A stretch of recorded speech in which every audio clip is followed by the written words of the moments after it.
सुप्रभात भैया बहनों, आज हम पढ़ेंगे अपठित गद्यांश। सबसे पहले हम जानते हैं कि अपठित गद्यांश क्या है और अपठित पद्यांश क्या है। गद्यांश गद्य का जो अंश होता है उसे हम गद्यांश कहते हैं और पद्यांश पद वाला भाग यानी कविता का जो एक अंश है, एक पैराग्राफ है, उसको हम पद्यांश कहते हैं। यूँ तो हम शुरू से ही गद्यांश और पद्यांश से वाकिफ हैं। कैसे? तो हम बचपन से ही पाठ को पढ़ते आए हैं और पाठ को पढ़ने के बाद उसके प्रश्नोत्तर को हल करते आए हैं। परंतु आज क्या है अपठित गद्यांश। सबसे पहले हम जानते हैं कि अपठित क्या है।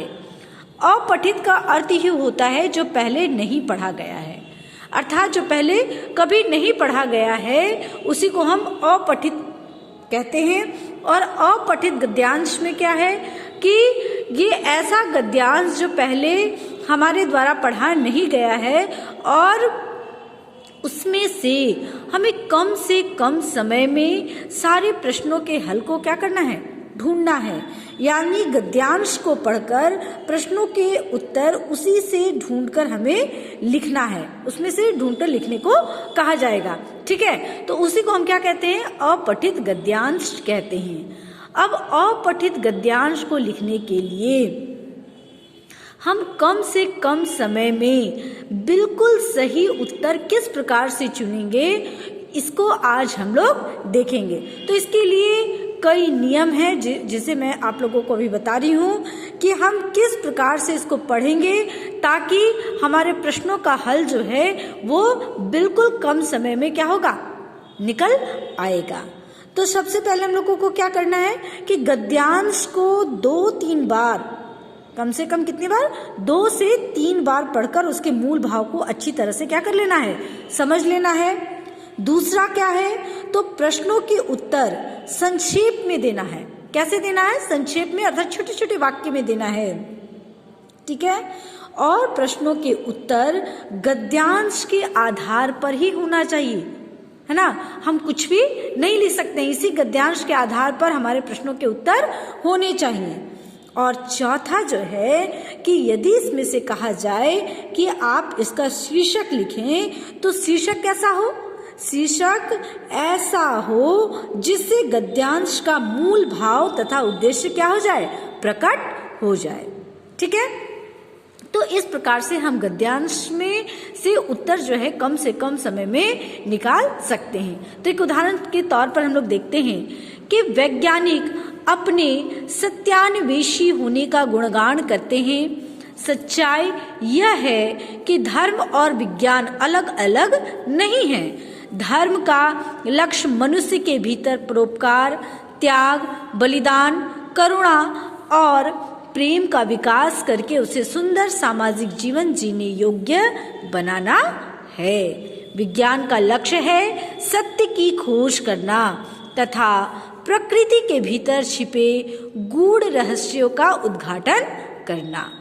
विज्ञान बताता है कि मानव जगत कैसा है, जबकि धर्म क्या बताता है कि मानव जगत कैसा होना चाहिए। वास्तव में दोनों के लक्ष्य एक दूसरे के पूरक हैं। यदि धर्म और विज्ञान को ठीक ठाक समझा जाए तो हमें मालूम होगा कि धर्म के बिना विज्ञान पंगु है और विज्ञान के बिना धर्म अंधा है। तो इसको जब हम एक बार पढ़ेंगे तो हो सकता है कि ये बातें, सारी बातें हमें अच्छी तरह से समझ में नहीं आए। दोबारा इसको पढ़ना और उसके बाद पढ़ने के बाद हमें क्या देखना, अपने प्रश्नों को देखना कि प्रश्न क्या पूछ रहा है, कि धर्म का लक्ष्य क्या है, क्या धर्म और विज्ञान एक दूसरे के पूरक हैं, विज्ञान का लक्ष्य क्या है। पुनः इन प्रश्नों को पढ़कर हमें क्या पढ़ना, इस गद्यांश को पढ़ना।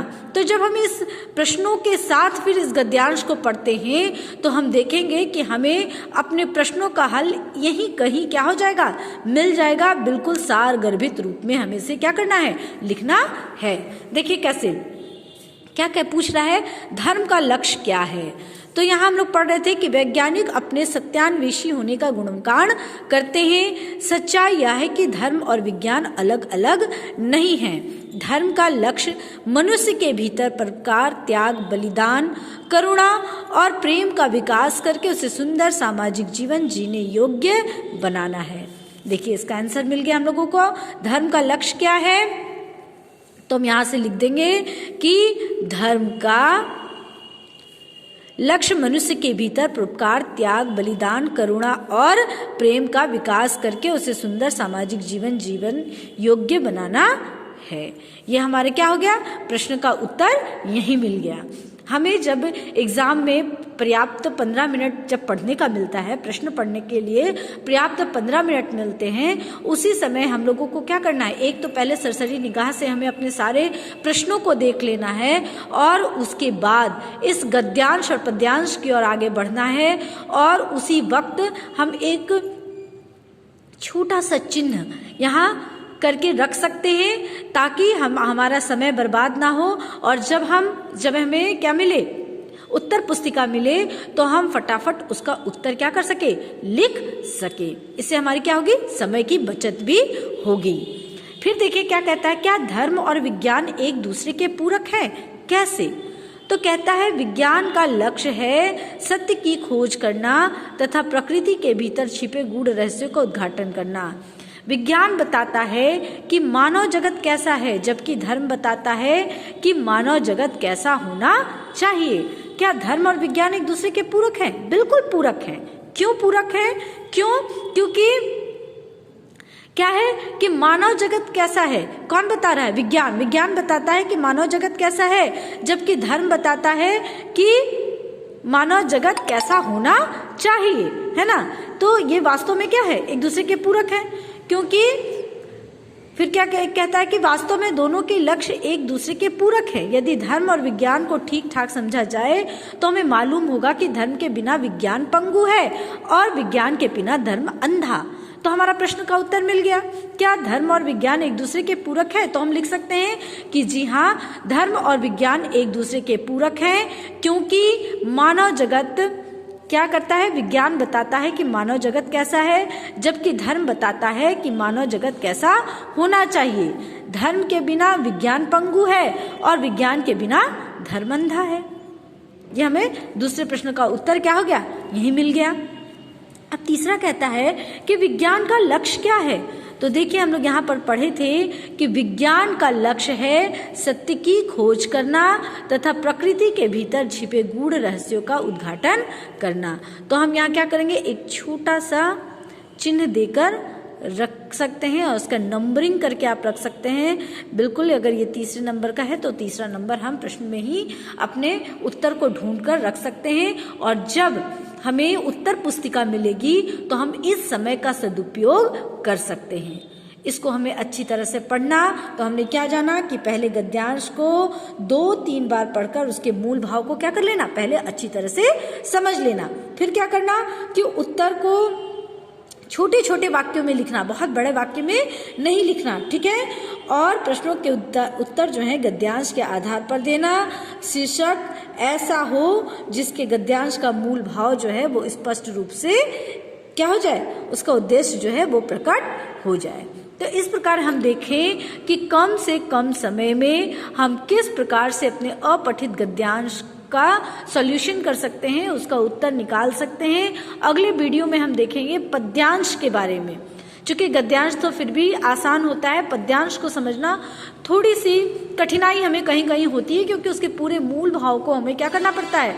समझना होता है। क्योंकि कवि जो है कभी कभी 2 अर्थ में लिखते हैं, उसका सामान्य अर्थ जो है वो अलग होता है, यानी उसका जो शब्दार्थ है, और वो कहना कुछ चाहते हैं उसके जरिए से। तो हम अगले वीडियो में देखेंगे अपठित पद्यांश। अभी के लिए इतना ही, धन्यवाद।